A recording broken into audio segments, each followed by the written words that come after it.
എല്ലാവർക്കും നമസ്കാരം. പുതിയൊരു വീഡിയോയിലേക്ക് എല്ലാവർക്കും സ്വാഗതം. ഇന്ന് പെട്ടെന്ന് തോന്നിയൊരു ആഗ്രഹമാണ് തൈര് ചോറുണ്ടാക്കാം. തൈര് സ്വാദം എന്നൊക്കെ പറയത്തില്ലേ, അപ്പോൾ അങ്ങനെ റെഡിയാക്കാമെന്ന് വിചാരിച്ചു. അപ്പോൾ എൻ്റെ സൗണ്ടിന് ചെറിയൊരു വ്യത്യാസം കാണും, കോൾഡാണ്, അത് കാരണം കൊണ്ടാണ് കേട്ടോ.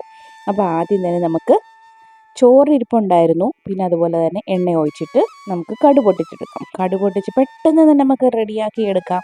അപ്പോൾ നമുക്ക് ബാച്ചിലറായിട്ട് താമസിക്കുന്നവരൊക്കെ ആണെങ്കിലും, അതുപോലെ ആണെങ്കിൽ നമുക്ക് ഇപ്പോൾ ആണെങ്കിൽ വേറെ കൂട്ടാനും കറികളോ ഒന്നും വെച്ചിട്ടില്ലെങ്കിൽ ഇത് മാത്രം മതി, വേറെ ഇതിൻ്റെ കൂടെ സൈഡ് ഡിഷായിട്ടൊന്നും വേണ്ട.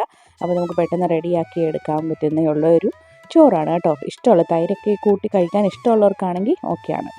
അപ്പം കടുക് പൊട്ടിച്ച് കഴിഞ്ഞിട്ട് അതിൻ്റെ കൂടെ കുറച്ച് ഉഴുന്ന് പരിപ്പാണ് ഇട്ടത്. ഉഴുന്ന് പരിപ്പ് ഇട്ടിട്ട് വറ്റൽമുളകും അതുപോലെ തന്നെ കറിവേപ്പിലയും ഇഞ്ചി അതുപോലെ സവാളയും അത് അരിഞ്ഞത് എല്ലാം കൂടി ഇട്ടിട്ടാണ് ഞാനൊന്ന് വഴറ്റിയെടുക്കുന്നത്. ഈ സവാളയൊക്കെ വഴറ്റുന്ന സമയത്ത് ഒരുപാട് നമ്മൾ കറിക്കൊക്കെ വഴറ്റിയെടുക്കത്തില്ല, അതുപോലൊന്നും വഴറ്റിയെടുക്കേണ്ട കാര്യമില്ല.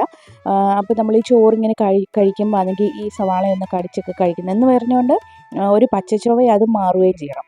അങ്ങനത്തെ ഒരു പരുവത്തിനാണ് ഈ സവാളയൊക്കെ നമുക്ക് മൂപ്പിച്ചെടുക്കേണ്ടത്. അപ്പോൾ ഈ ഉഴുന്ന് പരിപ്പ് ഇട്ട് കഴിഞ്ഞിട്ട് ഉടനെ തന്നെ നമുക്കാണെങ്കിൽ നമ്മുടെ ഈ സവാളയും അതുപോലെ തന്നെ ഇഞ്ചി അതുപോലെ കൊത്തി അരിഞ്ഞത് വേണം കേട്ടോ. ഇഞ്ചിയുടെ ഒക്കെ ഒരു ടേസ്റ്റൊക്കെ ആണെങ്കിൽ നല്ലതാണ്. അപ്പോൾ ഇഞ്ചി ഇങ്ങനെ നിങ്ങൾക്ക് പിന്നെ അതിങ്ങനെ കടിച്ചെടുക്കാനാണെങ്കിൽ ഇങ്ങനെ ചോറ് കഴിക്കുമ്പം ഇഞ്ചി കടിക്കുന്ന ഇഷ്ടമല്ലെങ്കിൽ അപ്പം നിങ്ങൾ ചോറൊക്കെ ആണെങ്കിൽ ഇതൊന്ന് വഴണ്ട് വന്ന് കഴിയുമ്പം ആ ഇഞ്ചി എടുത്ത് മാറ്റിയാലും മതി. പക്ഷേ അത് കഴിക്കുന്നതുകൊണ്ടൊന്നും ഒരു ദോഷവും നമുക്കില്ല. അപ്പം നമ്മുടെ സവാളയൊക്കെ ആണെങ്കിൽ ഒന്ന് അത്യാവശ്യം കുക്കായി വന്നിട്ടുണ്ട്. അപ്പോൾ നമുക്ക് ചോറിട്ട് കൊടുക്കാം. ഇത് ശരിക്കും പറഞ്ഞു കഴിഞ്ഞാൽ നമ്മൾ വീഡിയോ എടുക്കുമ്പോൾ വെട്ടം കൂടിപ്പോയാലും കുഴപ്പമെന്ന് പറയുന്ന ഇതാണ് കേട്ടോ. ഞാൻ ആ വൈറ്റ് പ്ലേറ്റിൽ തന്നെയാണ് ഈ ചോറും എടുത്ത് വെച്ചിരുന്നത്. അതും വെള്ളം എല്ലാം കൂടെ വെള്ളമായപ്പോഴത്തേനും വെള്ളമായി ആയതുകൊണ്ട് എല്ലാം ആണെങ്കിൽ ഇതൊന്നും കാണാൻ പറ്റാത്ത അവസ്ഥയായിപ്പോയി. അപ്പോൾ വെട്ടം ഒരു ഇച്ചിരി കൂടിപ്പോയിരുന്നു. അത് കഴിഞ്ഞ് നമുക്ക് ചോറെല്ലാം കൂടെ ആണെങ്കിൽ ഒന്ന് ഇളക്കി കഴിഞ്ഞപ്പോഴത്തേന് തൈരും കൂടി ഇട്ട് കൊടുത്തു.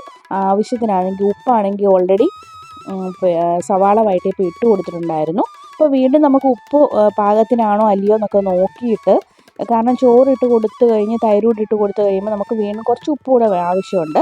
അപ്പോൾ ഉപ്പ് കൂടെ ഒക്കെ ആവശ്യത്തിന് ഇട്ട് കൊടുത്തിട്ട് ഓൾറെഡി നമ്മുടെ തൈര് സാധനം റെഡി ആയിട്ടുണ്ട്, തൈര് ചോറ്.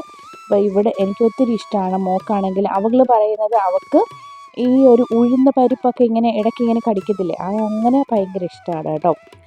തൈര് ചോറ് ഇവിടെ റെഡി ആയിട്ടുണ്ട്. അപ്പോൾ ഞങ്ങളുടെ വീഡിയോ ഒക്കെ കണ്ട് ഇഷ്ടപ്പെടുവാണെങ്കിൽ ലൈക്ക് ചെയ്യാനും ഷെയർ ചെയ്യാനും കമൻറ്റ് ചെയ്യാനും ഒന്നും മറന്നുപോലെ. അപ്പോൾ വീണ്ടും വേറൊരു വീഡിയോയുമായി വരുന്നവരെ ബൈ ബൈ, താങ്ക് യു.